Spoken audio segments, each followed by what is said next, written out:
Olá, eu sou o professor Eduardo e nessa nossa quarta aula nós vamos falar de condutores isolantes e de múltiplos e submúltiplos das unidades elétricas. Bom, vamos começar falando dos condutores elétricos.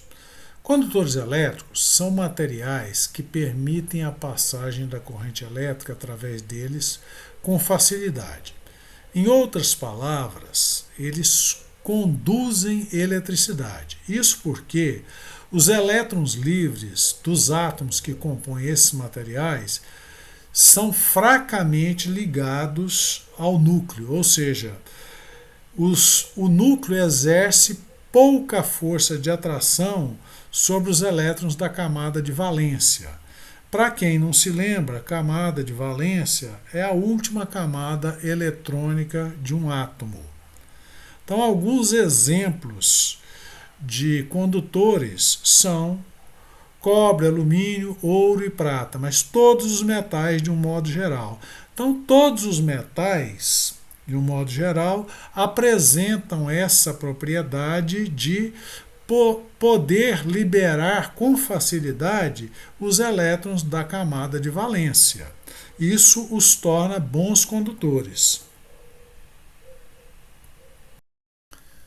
Em contrapartida aos condutores elétricos, nós temos os isolantes elétricos. Os isolantes elétricos são materiais que não permitem a passagem de corrente elétrica através deles com facilidade.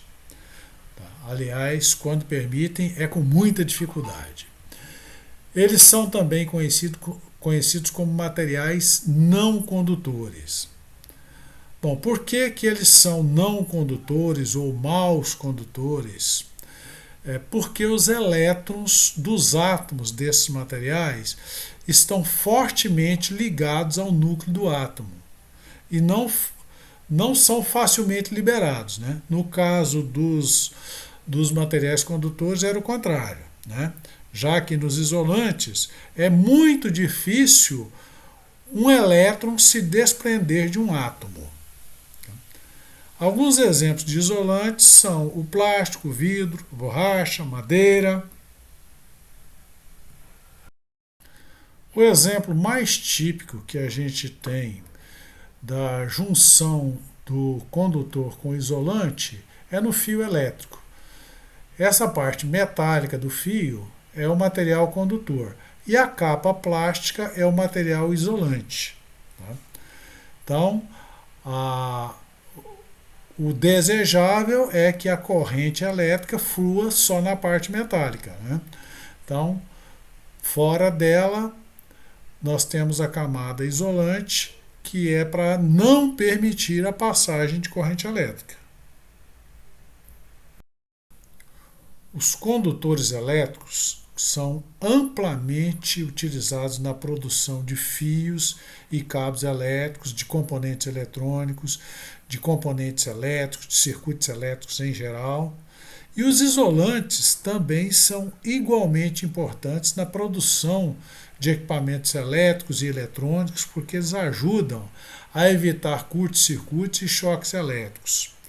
Então é muito importante ressaltar que, embora um material possa ser classificado como condutor ou isolante, isso não significa que ele não possa ser afetado pela eletricidade. Em outras palavras, não existe condutor perfeito e nem existe isolante perfeito. Por exemplo, o vidro ele pode ser quebrado ou trincado se entre as suas duas faces for aplicada uma diferença de potencial muito elevada, ou seja, uma tensão muito elevada. Aí é rompida a rigidez dielétrica desse vidro. Dando um exemplo de rompimento de rigidez dielétrica, veja essa figura aqui. Aqui nós temos uma centelha elétrica ou arco voltaico. O que é isso? A diferença de potencial entre essas duas pontas de fio foi tão elevada que a corrente elétrica passou através do ar. Tá? Então a rigidez dielétrica do ar foi rompida. Quando o material é sólido, esse material normalmente ele é rompido, tá? No caso do vidro, por exemplo, vão aparecer rachaduras, coisas desse tipo. Na figura aqui de baixo, nós temos um exemplo bem clássico que todos nós conhecemos, que é a descarga atmosférica ou raio. Por que acontece o raio? A diferença de potencial entre nuvem e terra aumenta tanto que o ar não consegue isolar mais. Aí ocorre a passagem de corrente elétrica através do ar entre nuvem e terra e nós temos então o raio, né? Bom, já que falamos de rigidez dielétrica, vamos ver o que é isso. Nessa figura aqui, ó, nós temos uma corrente elétrica passando pelo ar. A rigidez dielétrica do ar, ela é em média de 3 vezes 10 a sexta volts por metro, ou seja, 3 milhões de volts por metro. O que significa isso? Significa que se essas duas pontas de fio estiverem afastadas por uma distância de 1 metro, em média eu vou precisar de 3 milhões de volts para fazer com que ocorra um arco voltaico. Tá? 3 milhões de volts é a mesma coisa que 3 megavolts. Outro material aqui, o nylon. Nylon, 14 milhões de volts por metro, ou 14 megavolts por metro. O vidro também, 14 megavolts por metro. Óleo de silicone, 15 megavolts por metro. Teflon, 60 megavolts por metro, ou 60 milhões de volts por metro. Bom, agora suponhamos que eu queira saber quantos volts são necessários para romper a rigidez dielétrica do ar se esses dois fios aqui estiverem afastados por apenas 1 centímetro. Ora, 3 vezes 10 a sexta volts por metro significa 3 milhões de volts por metro. 3 milhões é o 3 seguido de 6 zeros. E 1 centímetro é a centésima parte do metro. Então eu vou dividir 3 milhões por 100. Basta cortar 2 zeros, né, do 3 milhões. Aí vai ficar o 3 seguido de 4 zeros, que é 30 mil. Então eu vou precisar de uma tensão de 30 mil volts se essa distância aqui for 1 centímetro, para que eu tenha um arco voltaico. Bom, se eu vou trabalhar com unidades, com quantidades muito grandes das grandezas elétricas ou quantidades muito pequenas, é interessante eu trabalhar com os múltiplos ou submúltiplos. Por exemplo, se eu quiser expressar uma potência de 54 milhões de watts, seria 54 seguido de 6 zeros. Seria muito difícil de escrever isso, daria uma trabalheira danada, né? Eu poderia escrever 54 vezes 10 a sexta, mas também daria um pouco mais de trabalho. Então, seria mais prático eu escrever 54 megawatts. Seria 54 seguido do M maiúsculo e do W maiúsculo. Bom, então vamos ver o que significa esses prefixos. O K significa quilo. Quilo significa vezes 10 a terceira ou vezes 1000. Então, 30 kV são 30 mil volts. Mega eu falei dele agora há pouco, no exemplo dos 54 megawatts. Né? Mega significa milhão. Giga já significa bilhão. Então, se eu falar de 15 gigawatts, então é 15 seguido de 9 zeros. Olha a trabalheira que dá para escrever isso aí. Então é muito mais prático eu escrever 15GW. Estamos falando dos múltiplos das unidades fundamentais. Então, múltiplos são grandezas maiores do que a unidade fundamental. O quilovolt, 1 kV significa 1000 volts. E eu escrevo 1 kV dessa forma, com K minúsculo, V maiúsculo. É muito comum a gente encontrar em textos também o K maiúsculo, mas o certo é escrever o K em minúsculo. Então, quando você vê kV, significa 1000 volts. Né? Cada kV significa 1000 volts. Então, 13,8 kV significa 13.800 volts. 1 megavolt, que eu escrevo dessa forma aqui, ó, 1 MV, significa 1 milhão de volts. 250 megawatts, 250 MW, que significa 250 milhões de watts. Então é muito mais prático eu escrever 250 MW do que eu escrever 250 seguido de 6 zeros, né? Não seria nada prático. 40 quiloamperes, 40 kA, significa 40 mil amperes.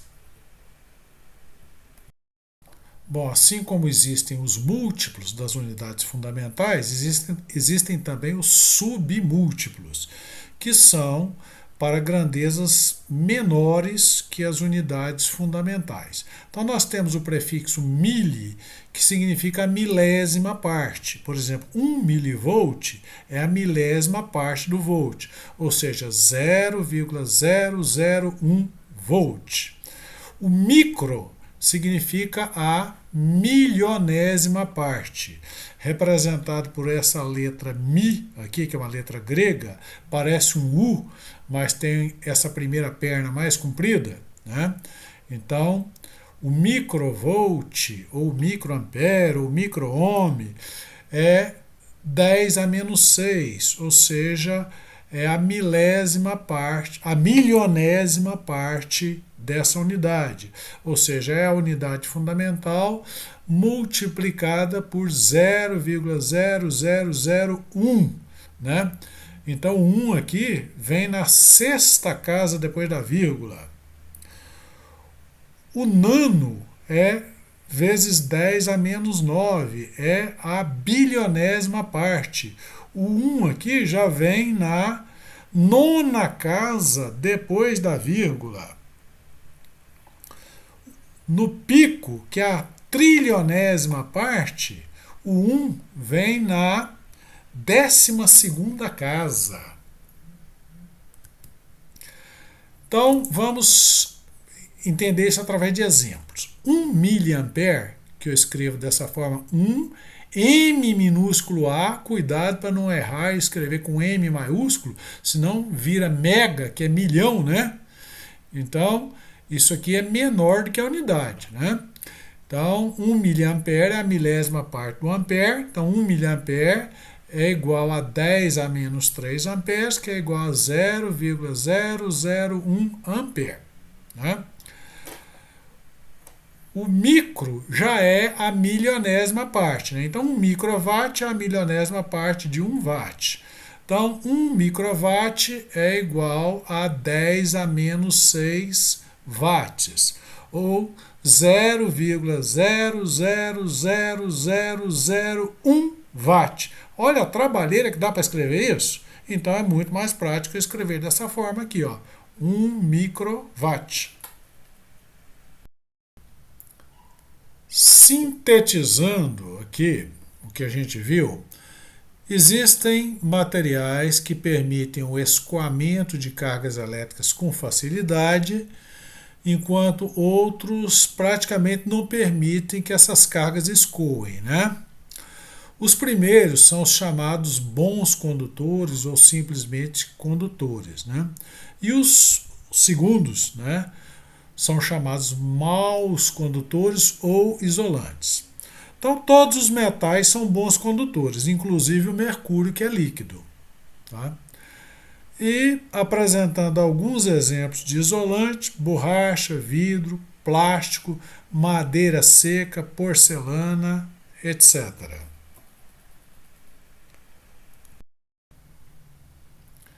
Bom, você deve guardar essa observaçãozinha que está aí, ó, na sua cabeça. Não existe isolante perfeito nem condutor perfeito. Os condutores apresentam baixíssima resistência elétrica.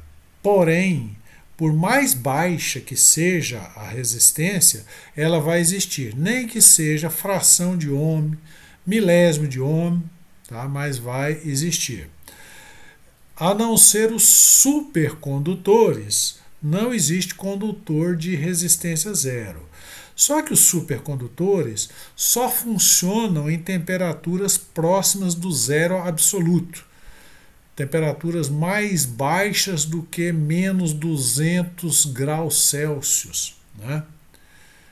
Então, isso aí, por enquanto, é impraticável, né? Um dia pode-se conseguir supercondutores na temperatura ambiente, mas, por enquanto, a ciência ainda está longe disso. Bom, já os isolantes, que apresentam resistência elétrica altíssima, por maior que seja a resistência deles, por melhor que eles isolem, vai existir uma rigidez dielétrica que poderá ser atingida, né? Então, nós vimos há poucos minutos atrás o que é rigidez dielétrica. Então, por melhor que seja o isolante, ele também não é perfeito. Se for aumentando demais essa diferença de potencial entre os dois lados do isolante, vai se romper a rigidez dielétrica dele e ele vai conduzir corrente mesmo sendo isolante. Tá? Finalizando essa nossa quarta aula, eu gostaria de falar para você que, se você desejar trabalhar com energias limpas e renováveis, mercado livre de energia, consultoria energética, energia solar fotovoltaica, você pode entrar em contato comigo aqui e se tornar um associado, um licenciado, né? Tá? Então estão aí os meus contatos e eu me despeço por aqui e te aguardo na quinta aula.